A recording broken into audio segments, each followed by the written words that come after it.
Mga kasama, simula yung umattend sa Congress, itong sa impeachment hearing itong si dating Senador Antonio Trillanes, ay talaga namang marami nagalit sa kanyang DDS, hindi na nagulat yun. Pero mas maraming galit pa rin ngayon. Yun, nakakabahala itong sinabi ni dating Senador Antonio Trillanes na kung kulto sila, wala nang pag-asa yan. Parang ganun pagkakasabi niya. Umaasa lang siya sa mga malilinaw pag-iisip ng mga botante, yung mayroong mapag-asa. Ngayon, ang sabi ng iba, itong si dating Senator Trillanes, marami kasing lumalait sa kanya. Pero naging talagang concentrate itong si dating Senador Antonio Trillanes na papanugutin hanggang sa huli itong mga Duterte. So nauna na sa kanyang listahan itong pinakapuno, si dating Pangulong Rodrigo Duterte, ang tatay ng ating Vice President Sara Duterte. Ngayon sa akin lang, kung tanggalin natin yung pagiging panatiko, tignan natin yung ebidensya. Kung walang pagkakasala si Vice President Sara Duterte, edi wala, pwede siya makwit. At kung talaga nagkasala siya, kailangan siya managot kasi na nakalagay sa batas natin. Kung tatanggalin natin yung pagiging panatiko. Kaya dito nagdulot yung sinasabi ni dating Senator Antonio Trillanes na mga kulto. So, yung kulto, mystery yan eh. Pwedeng sa horror movies, ng mga nag-aalin ng tao. Ngayon, iba na ang kulto ngayon sa pananaw ni dating Senador Antonio Trillanes. Ang kulto ngayon daw sa politika, yung mga mga botante na bumoboto, pero pinagtatanggol pa yung mga hindi man lakano-ano, hindi lang kamag-anak. Pero kung kala mo kung makapagtanggol, awayin yung katrabaho, awayin yung kaibigan, para dyan lang sa politiko na may bahid o nasasangkot sa isang korupsyon.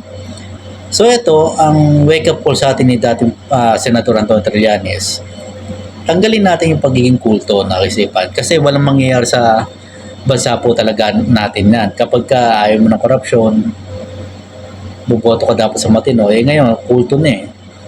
Hindi ko maintindihan din, nagkaroon na ng internet age na tayo ngayon, makabago na. Pwede tayong mag-research, alamin natin yung mga nandito.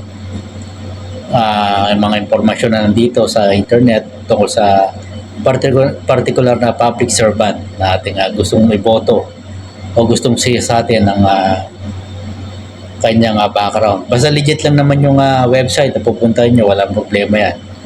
Pero ingat pa rin, syempre, basta legit at talagang source ng totoong impormasyon. At kakaiba, no? Marami pa rin talagang taong naloloko hanggang ngayon. Kitang-kita yung ebidensya, talaga yung pagtatanggol pala. Hayaan nating umusad ang investigasyon, ang impeachment. Kung walang tinatago, ika nga dating Pangulong Rodrigo Duterte, walang dapat ikatakot, di po ba? Pero itong nakakapagtaka eh. Bilyonarya pala itong si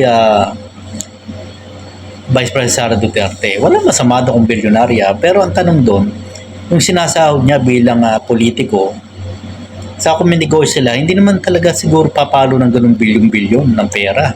Kaya pala, eto, duda mata lang, no? Ang bayad kay Kaufman, 30 million, 50 million pesos kada isang buwan nata. Saan mo kukunin yun? Para ka kung ganyan kalaki ang babayad mo, hindi yung sakto pero ganyang parang naglalaro dyan ng numero.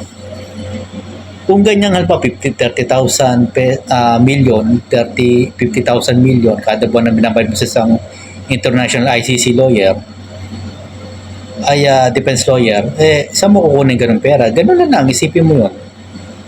Parang pagkaganyan, parang nalulugi yung kumpanya mo pagkaganyan kada buwan ganyan yung ilalabas mong pera. So hindi ba na naiisip yan ng mga kababayan natin? Hindi ba yan naiisip ng lalo na yung mga blind followers na kulto? Na tinatawag ni dating Senador Antonio Trillanes na parang kulto na ang pag-iisip. Ayun na ebidensya. Sabi pa nga ni dating Senador Antonio Trillanes, Si Duterte, kahit bumaril daw to sa dating Pangulong Duterte, inulit lang niya, no? Kung bumaril man to sa kahit araw at kitang-kita na yung pagbarel, hindi raw matatauhan yung mga blind followers na tinatawag niyang kulto. Ngayon, itong tanong sa ating mga kababayan.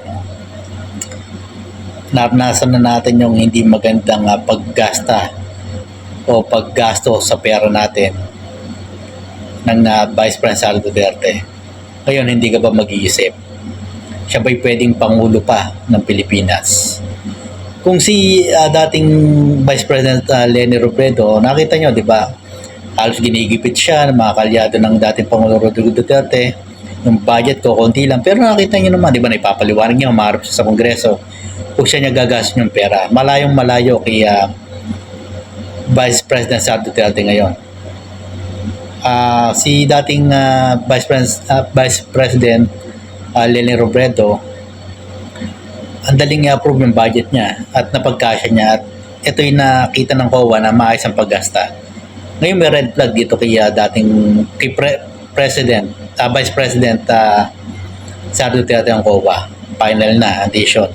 Mali yung paggasta o paggastos ng pera, dapat niya ibalik. Ngayon, sa tinatawag ni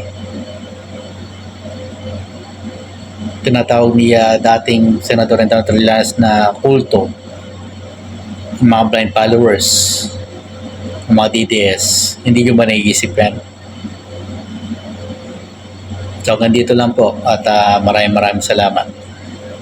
So, nga pala pahabol, no, si Mike Defensor na rin yung kanilang hotel, ang kanyang pag-aari na kanyang asawa at anak ng NBI. Ngayon, ang nabasa ko sa comment section, mga netizen, yan, yan na raw ba ang karma? So, ganito lang po. Maraming salamat.